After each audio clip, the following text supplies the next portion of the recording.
প্রত্যেকটা শিল্পীর কিছু সামাজিক দায়বদ্ধতা আছে, সেলফ সেন্সরশিপটা গ্রহণ করা উচিত। জুরি হিসেবে কাজ করতে গিয়ে আমি অনেক ভালো ভালো কাজ দেখেছি এবং আমার কাছে মনে হয়েছে যে বাংলাদেশে যে গল্পের ভ্যারিয়েশন আছে, অভিনয়ের যে ভ্যারিয়েশন আছে, নির্মাতারা তাদের নির্মাণ শৈলী দিয়ে আমাদের যে আন্তর্জাতিক মানের যে প্রোডাকশনগুলো তারা আমাদেরকে উপহার দিচ্ছেন, সেটি একসাথে বসে না দেখলে হয়তো বুঝতে পারতাম না। আমার কাছে মনে হচ্ছে যে আমাদের দেশে এই যে এই ক্ষেত্রটিতে যারা কাজ করছে তারা তাদের অভিনয় শৈলী বা তাদের যে ক্রিয়েটিভিটি, সেই ক্রিয়েটিভিটিটা তারা খুব স্বাচ্ছন্দ্যের সাথে এবং উন্মুক্তভাবে তারা কাজ করার সুযোগ পাচ্ছে বলে আমি মনে করি। যে সুযোগটা করে দিচ্ছে নির্মাতারা, আর তাদের যে কাজের স্বীকৃতি, এই স্বীকৃতিটা বাইফা দিচ্ছে। এটা চতুর্থবারের মতো। আশা করি বাইফা এই ধারাবাহিকতা রক্ষা করবে এবং শিল্পীদেরকে এভাবে উৎসাহিত করে যাবে। মোনালিসা হেভি ফ্লো 15 পিস প্যাকেটের সাথে 8 পিসের একটি প্যাকেট একদম ফ্রি। এটা একটা আইনি নোটিশ দেখলাম যে আমাদের সেলিব্রিটি শিল্পীদেরকে নোটিশ করা হয়েছে এবং খুব সুস্পষ্টভাবে যেটা বলছে তাদের পোশাক আশাকের বিষয়ে একটা অবজারভেশন আছে।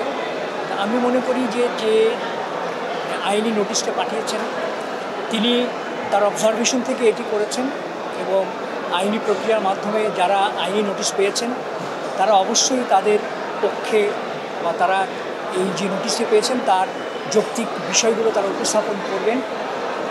এটি আমার কাছে মনে হয় যেহেতু এটি আইনি প্রক্রিয়া, এর সমাধানটা আইনি মাধ্যমে আসলে হবে।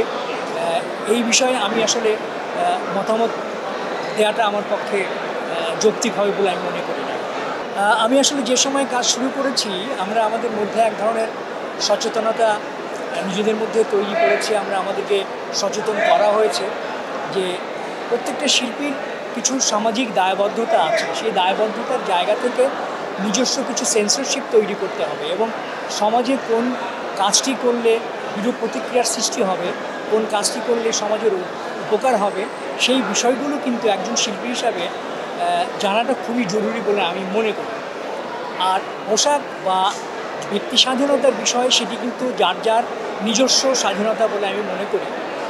যে সেন্সরশিপের কথা আমি যেটা বললাম, এখন যারা কাজ করছেন তারা কিন্তু তাদের নিজস্ব সেলফ সেন্সরশিপ দিয়ে কিন্তু সোসাইটির কথা চিন্তা করে কাজটা করবেন। আমরা যখন টেলিভিশনে কাজ করেছি তখন কিন্তু আমাদের টেলিভিশনে এখনও একটা সেন্সরশিপ হয়, আমাদের চলচ্চিত্রের সেন্সরশিপ আছে, একটা কমিটি আছে, তারা সেন্সরের বিষয়গুলো দেখেন কোনটা যৌক্তিক কোনটা অযৌক্তিক। কিন্তু এখন যেহেতু স্কাই ওপেন, প্রত্যেকের স্বাধীনতা আছে, আমি মনে করি এই যে প্রত্যেকে ইন্ডিভিজুয়াল হিসেবে প্রত্যেকের ব্যক্তিগতভাবে নিজের যে সেন্সরশিপ, যেটা সেলফ সেন্সরশিপটা গ্রহণ করা উচিত। কোন কাজটি করলে সোসাইটির জন্য ভালো হবে, কোনটি করলে বিরূপ প্রতিক্রিয়া হবে, সেটি জেনে আমাদের কাজ করা উচিত বলে আমি মনে করি। এটা আসলে একটু ডিফিকাল্ট, কারণ হচ্ছে যে আমরা জাজমেন্ট করতে গিয়ে আমি দেখেছি যে কাজগুলো আমাদের জাজমেন্টের জন্য এসেছে প্রত্যেকটি কাজ অসাধারণ এবং কাকে রেখে কাকে আমরা পুরস্কারের জন্য মনোনীত করব, এটা কিন্তু নির্বাচন করতে আমাদের অনেক বেগ পেতে হয়েছে। তারপরে আমি মনে করব যে যারা পুরস্কৃত হয়েছেন, যারা নমিনেটেড হয়েছেন, তাদের প্রত্যেকের জন্য অভিনন্দন থাকলো এবং যারা পুরস্কৃত হননি তারা তাদের কাজের উৎসাহ আরও বাড়বে, তারা ভবিষ্যতে আরও ভালো ভালো কাজ করবেন, এটি আমার প্রত্যাশা।